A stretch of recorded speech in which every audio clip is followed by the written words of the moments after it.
Hello, আসসালামু আলাইকুম। একটা গবেষণায় একদল গিনিপিগকে ২ টা গ্রুপে ভাগ করা হলো।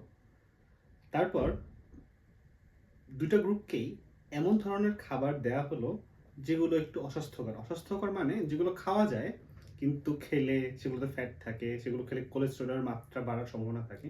এরকম খাবার দেয়া হলো।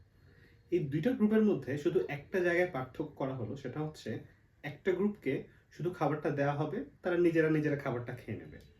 আর দ্বিতীয় গ্রুপটাকে কেয়ারগিভাররা নিজেরা একই ধরনের খাবার খাওয়াবে কিন্তু তাদের কোলে তুলে নিয়ে আদর করে খাওয়াবে, এরকম আর কি।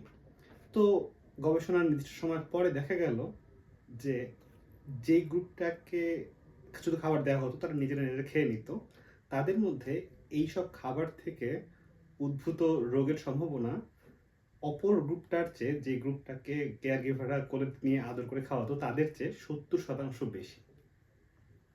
তো এটা থেকে বোঝা যায় যে শুধু ভালোবাসা, স্নেহ এই জিনিসগুলা সব ধরনের জীবের শরীরে ঔষধ বা প্রতিষেধকের মতো কাজ করে। তো আমরা পরস্পরের প্রতি সহমর্মী, সহানুভূতিশীল হয়ে পরস্পরের জন্য মেডিসিনের মতো কাজ করতে পারি আসলে।